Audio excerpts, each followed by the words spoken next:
beginning there was only chaos, a great void of emptiness, but from the chaos sprung Gaia Earth, as well as Eros love. They were then joined by night and day, who would put an end to the reign of Erebus, darkness, with the eternal cycle of dusk and dawn emerging. Lastly would come Tartarus, the deepest depths of the world, where condemned souls would be sent for punishment. But these would not be the only primordial beings to emerge, for Gaia would birth one more, Uranus the sky. The two would then unite and produce 12 children, 6 sons and 6 daughters.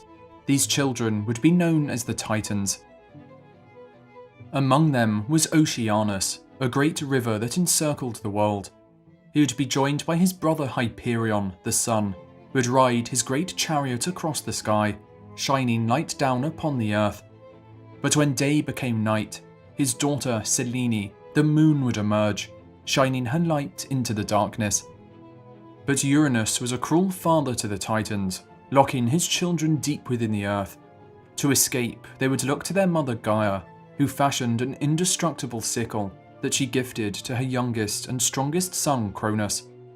Cronus would patiently wait, and when Uranus next came to lie with his mother, he would jump out and slice off his father's genitals, which fell into the sea. From them would spawn Aphrodite, the goddess of love and beauty, and the first of a new generation. Having defeated his father Uranus with the sickle, Cronus would take his place as ruler of the world. But his reign was not to last, as Cronus would have 3 sons and 3 daughters with his sister Rhea, with these children becoming known as the gods. Cronus, however, was just as cruel as his own father, and having recently been informed that one of his children was prophesied to overthrow him, would swallow each of them whole as they were born. Only one would escape this horrible fate, with Zeus, the youngest of his children, being saved by his mother Rhea. Not wanting to lose her last child, Rhea would hide Zeus on Mount Ida in Crete, and instead feed her husband a rock dressed in infant's clothing, with the Titan consuming it none the wiser. Zeus would be raised by his grandmother Gaia on the island, being hidden away until he reached manhood, and was strong enough to challenge his father. When the time came, Zeus would return, striking down Cronus and releasing his siblings from his father's stomach. With his brothers and sisters now at his side, Zeus would wage a war for 10 long years against the Titans, releasing from the depths of the earth the 100-handed giant, as well as the Cyclopses, legendary craftsmen who would forge Zeus a mighty thunderbolt, Poseidon a trident, and Hades a hat of invisibility, turning the tide of the war. With the Titans defeated, Zeus would imprison them in Tartarus, deep within the earth, where they would remain in torment for eternity. Having led the Titans in battle, a special punishment would be reserved for Atlas, who was cursed to hold the sky on his shoulders forever. Only a few Titans would escape punishment, with Themis, the Titan of law and order, and her son Prometheus, who had allied with Zeus at the start of the conflict, being pardoned and allowed to live their lives amongst the gods. With the world now free of the Titans' rule, the 3 brothers, Zeus, Poseidon and Hades, would decide what realm each would claim, with Zeus receiving the sky, Poseidon the sea, and Hades the underworld, where the spirits of the dead would reside. Taking up home on Mount Olympus, Zeus and his fellow gods would become known as the 12 Olympians, ruling over mortals and monsters alike.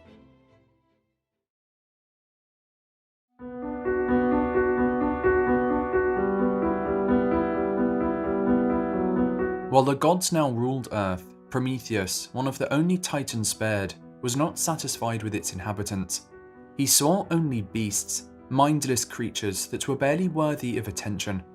And so Prometheus would fashion man from clay, sculpting his new creation in the image of the gods. But Prometheus was not content with his new creation, as man dwelled in the caves just like other beasts, and so he gave them fire, a great primordial flame that would allow them to emerge from the cave, to fashion tools and rise from the darkness. Man would soon come to rule over all other creatures, but Zeus was not happy. He wanted them to show gratitude to the gods, and so demanded that an animal sacrifice be made at each meal, but left it to Prometheus to decide what part of the animal would be offered. But Prometheus's loyalty lay with man rather than the gods, so wanting to give them an advantage, he would kill a bull and divide it into 2 parts, presenting both to Zeus. On one side lay the tender and juicy meat, hidden under the unappealing stomach of the beast. On the other side lay the bare bones of the animal, concealed by a thick layer of delicious fat. Zeus would choose the parcel covered in fat to be offered to the gods, but when he stripped away the top layer to discover that only bones remained, he would become enraged, and so decided to punish man by taking away the fire Prometheus had gifted them. But without fire, man went back into darkness, retreating into the caves. Wanting to save his creation, Prometheus would scale Mount Olympus to steal the fire of the gods. With his great torch in hand, he would return to Earth, gifting his creation fire and allowing civilization to start once again. When Zeus looked down to see fire on Earth yet again, he was furious, taking Prometheus and chaining him to the side of a mountain. Each day, Prometheus would lay in torment, as Zeus sent an eagle to feast on his liver. But as Prometheus was immortal, each night the liver would grow back, only to be consumed once again the following day. On and on the punishment would go, with his suffering continuing for millennia.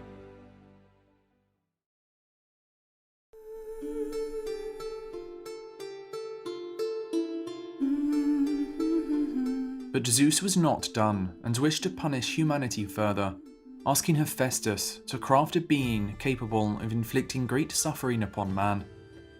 And so, taking up clay from the earth, Hephaestus would shape the first woman.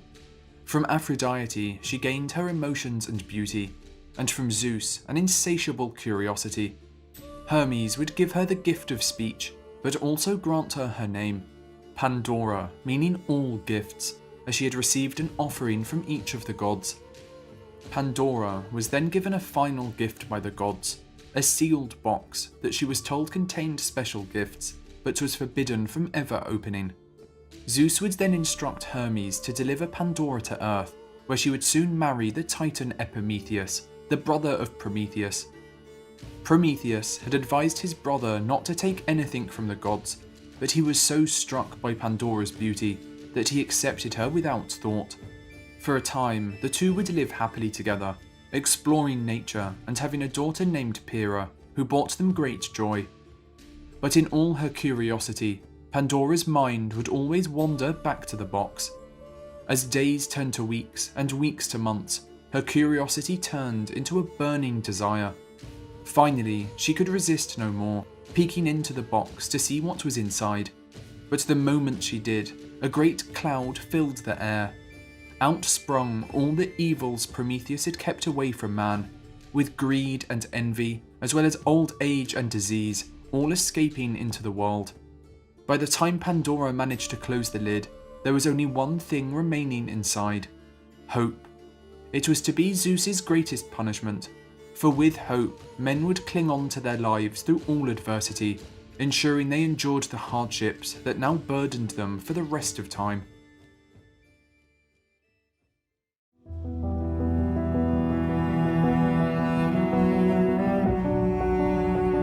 And so ended the golden age of man, a perfect time where humanity lived without care or worry. Never growing old, they would live off the wild fruits of the land, enjoying all that nature had to offer. But with old age escaping from Pandora's box, their time on Earth had come to an end. Next would come the age of silver, and then the age of bronze, where man would become arrogant, failing to worship the gods, and forging weapons to wage war on each other. Vicious and cruel, man would draw the anger of Zeus, who was so appalled by man's lust for war, would decide that humanity deserved nothing more than to be completely wiped from the earth. The only feasible option he saw to do this was to unleash a great flood upon the world. And so, he asked his brother Poseidon to gather all his strength and strike his trident upon the deepest depths of the ocean. The wave created was so powerful that it would eclipse the tallest mountains, crashing down upon the cities of man below. Rains would pour from the heavens, and winds would strike the water until it consumed all that eye could see. Those who survived would soon succumb to starvation, until finally all dry land had disappeared. There would only be two survivors, Pyrrha, the daughter of Pandora, and Deucalion, the son of Prometheus. They had been forewarned by Prometheus that a great flood was coming, and so had built a ship to survive the coming destruction. Their little boat would survive the ravages of Poseidon's great storm, drifting alone in the vast oceans while they mourned for their fallen kin. They would soon drift towards Mount Parnassus, the peak of which remained the only place the oceans had not consumed. Believing his job was done, Zeus would command the rains to cease and for the waters to recede, with the earth becoming calm once again. But although the earth was now still, it was devoid of all human life. Deucalion and Pyrrha would then ask the gods how they could rebuild humanity, with the titan Themis being sent to answer their prayers. To bring back their fellow man, Themis instructed that they each travel along the mountain, throwing stones behind their backs as they went. Day after day and night after night, they would each throw stones behind them, with those thrown by Deucalion growing into men, and those by Pyrrha into women. And so it was that humanity was born once again. With the crimes of their ancestors washed away, they were granted a second chance, able to choose a path of their own making. Only time would tell if they would be as brutal and destructive as those who had preceded them. But this time, humanity would be protected, for on Mount Parnassus, Deucalion had found a gift, a tool so secure that not even the gods of Olympus could breach it, something that would keep humanity safe for the rest of time.